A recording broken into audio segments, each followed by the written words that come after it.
Mi mamá y mi papá pusieron los ojos en blanco cuando entré en la sala del tribunal, pero el juez se quedó atónito. La puerta de la sala del tribunal se sentía más pesada de lo que debería. La empujé para abrirla vistiendo mi único traje bueno, el que había comprado para entrevistas de trabajo hacía 3 años. Mis padres estaban sentados en la primera fila, mi hermano junto a ellos, los 3 con ropa de diseñador que yo nunca podría permitirme. Mamá fue la primera en verme. Se inclinó y le susurró algo a papá. Él puso los ojos en blanco.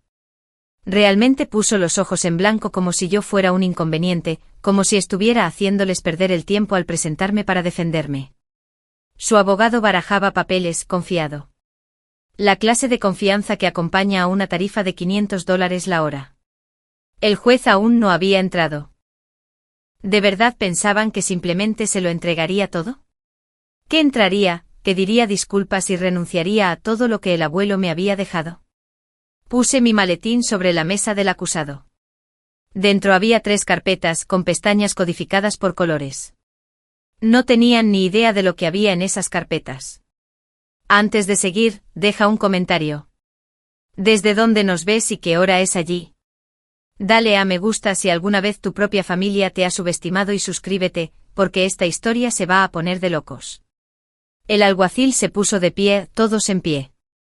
El juez entró y yo estaba lista.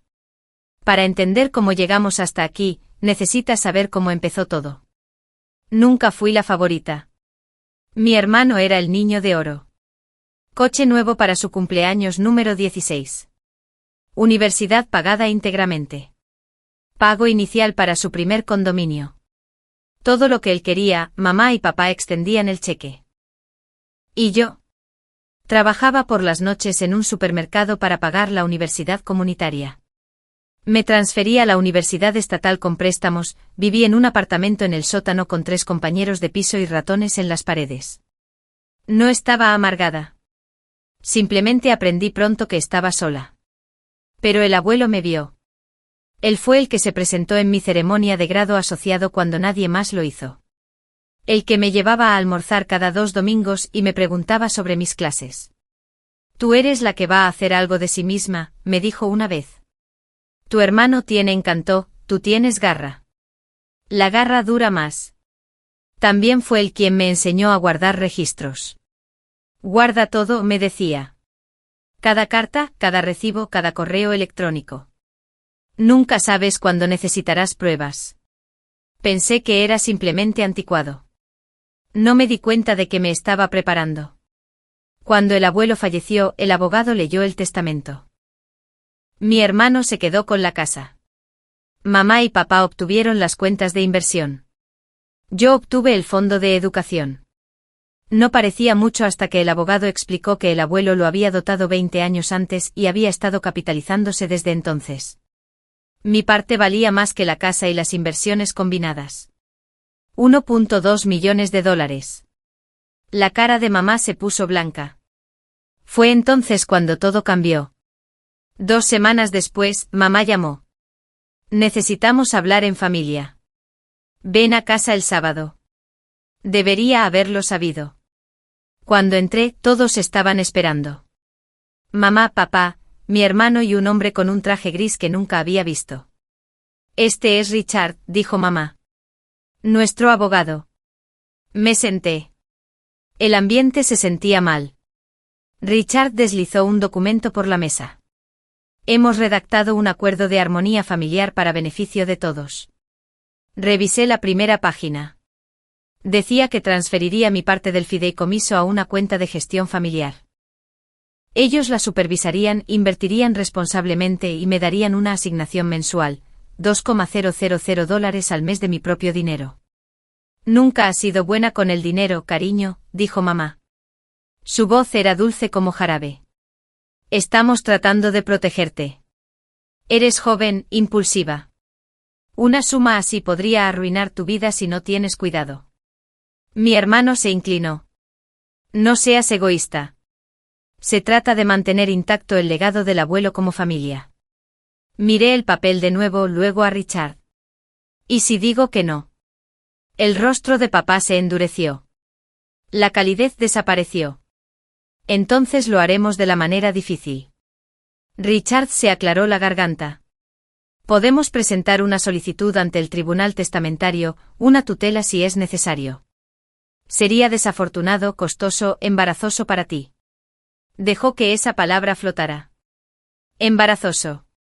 Tienes 72 horas para decidir, dijo Richard. Me puse de pie, recogí el acuerdo sin firmar. He decidido. Salí. Tenía 72 horas antes de que presentaran la demanda. No perdí ni un segundo. 72 horas después, un notificador judicial tocó a la puerta de mi apartamento. Firmé el sobre. Mis manos temblaban. Dentro había una petición. 14 páginas. Estaban pidiendo al tribunal que me declarara económicamente incompetente. Que nombraran a mi madre como tutora de mis bienes para mi propia protección. Las acusaciones eran brutales: gastos imprudentes, falta de juicio, incapacidad para gestionar asuntos financieros complejos, todo mentiras. Pero estaban notariadas, presentadas oficialmente. La fecha de la audiencia fue fijada. 3 semanas.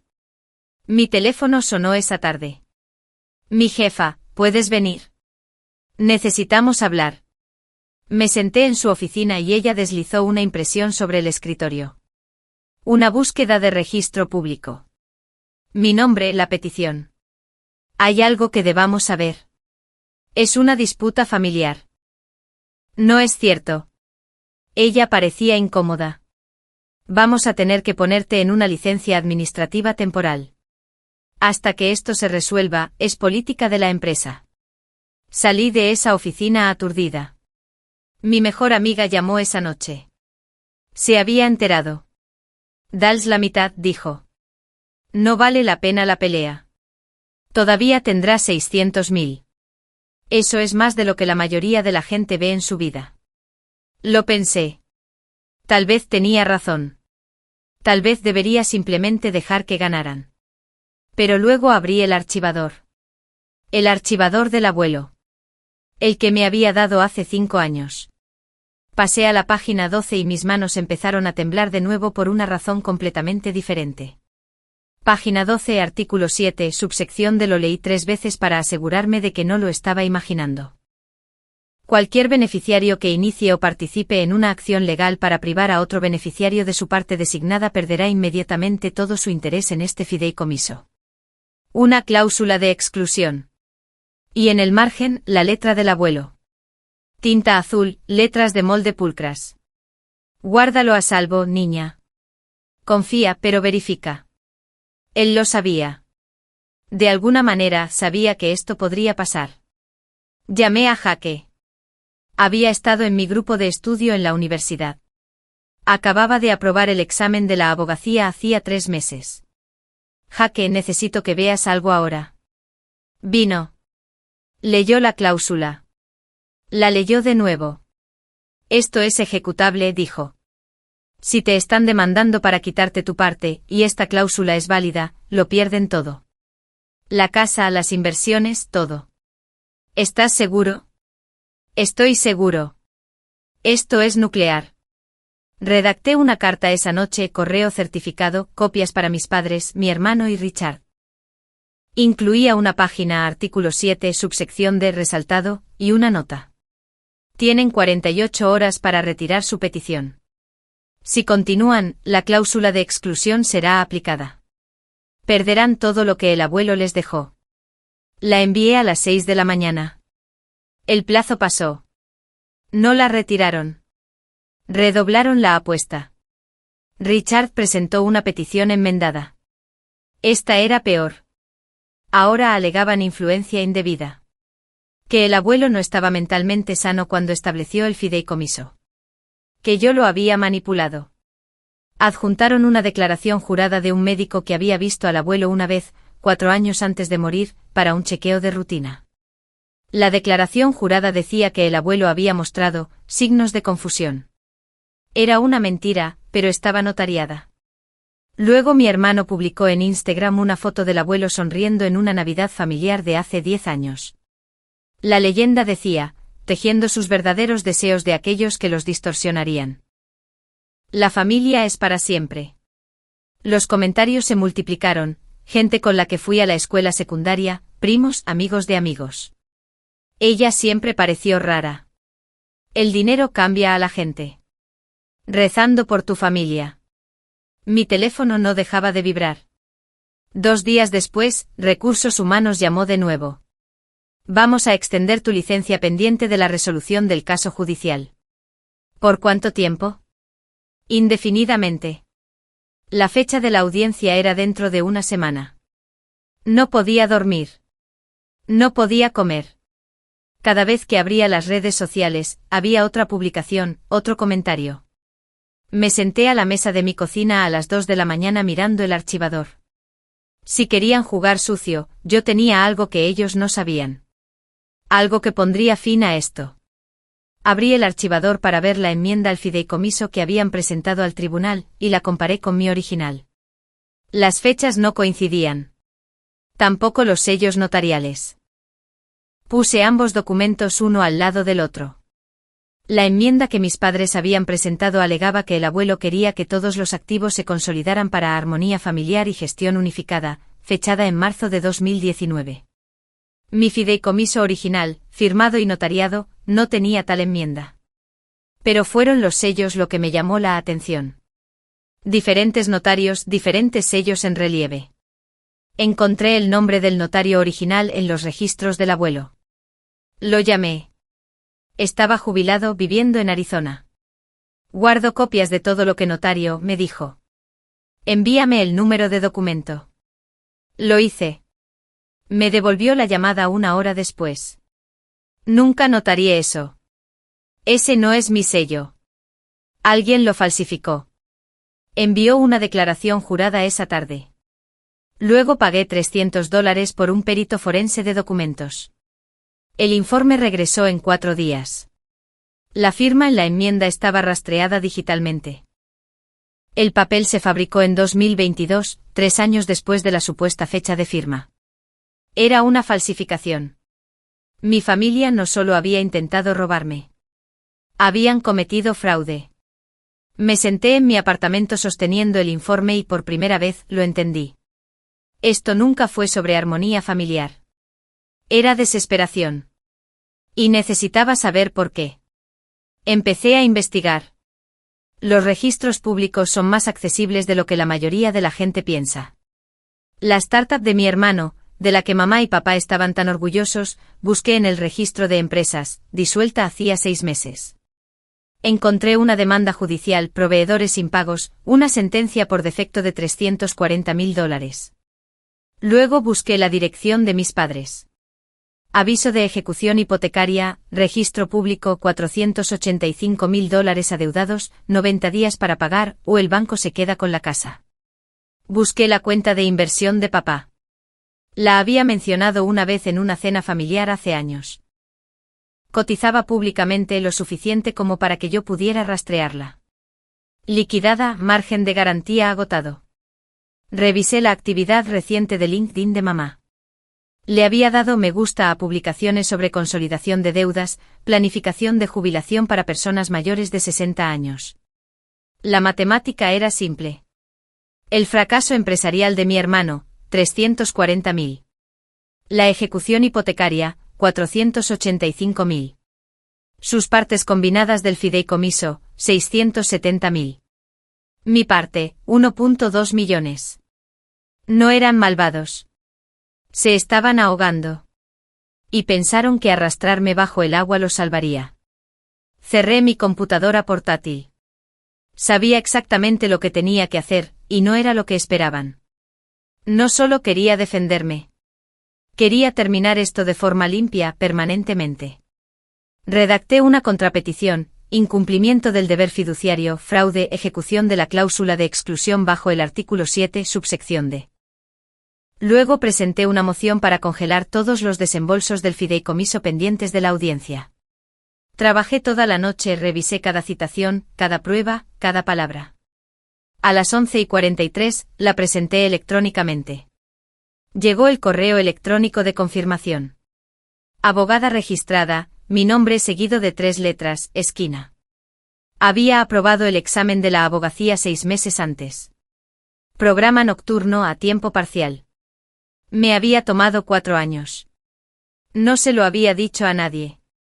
Ni a mis padres, ni a mi hermano, ni siquiera a mis amigos. Lo había mantenido en secreto porque no quería la atención, no quería las preguntas. Pero ahora importaba. Imprimí mi certificado de admisión al colegio de abogados, lo enmarqué y lo colgué en la pared. El abuelo habría estado orgulloso. La noche anterior a la audiencia, no dormí. No lo necesitaba. Repasé cada argumento, cada pieza de evidencia, cada pregunta que el juez podría hacer. Empaqué mi maletín, 3 carpetas con pestañas organizadas. Cuando la alarma sonó a las 5, ya estaba vestida. Me miré en el espejo y conduje hasta el juzgado. La puerta de la sala del tribunal se sintió más pesada de lo que debería. La empujé para abrirla. Mamá, papá, mi hermano, Richard, todos ellos en la primera fila. Mamá me vio, se inclinó, susurró algo. Papá puso los ojos en blanco. Mi hermano sonrió con suficiencia. Puse mi maletín, saqué las 3 carpetas. El alguacil se puso de pie, todos en pie. Entró la jueza. Una mujer mayor con ojos penetrantes. Se sentó, revisó sus notas. Esta es una petición de tutela presentada por Linda y Robert. La demandada es su hija. Veo que también tenemos una contrapetición presentada por... Hizo una pausa, me miró. Señorita, ¿está representada por un abogado o comparece en nombre propio? Me puse de pie. Su señoría, soy la abogada registrada. Fui admitida en el colegio de abogados en enero de este año. La sala se quedó en silencio. El rostro de Richard se vació de color. La boca de mi madre se abrió. Mi hermano dejó de sonreír con suficiencia. La jueza asintió. Proceda. Abrí la primera carpeta. Su señoría, me gustaría presentar 3 pruebas. Primero, el artículo 7, subsección D del fideicomiso, la cláusula de exclusión. Le entregué una copia al secretario. Él se la pasó a la jueza. Esta cláusula establece claramente que cualquier beneficiario que inicie una acción legal para privar a otro beneficiario de su parte perderá la totalidad de su participación. La jueza lo leyó, miró a Richard. Abogado, ¿estaba usted al tanto de esta disposición?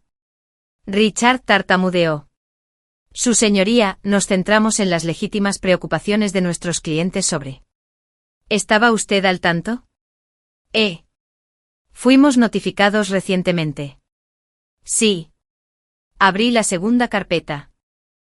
Segunda prueba, la enmienda al fideicomiso presentada por los peticionarios alegando que mi abuelo quería una gestión de activos unificada.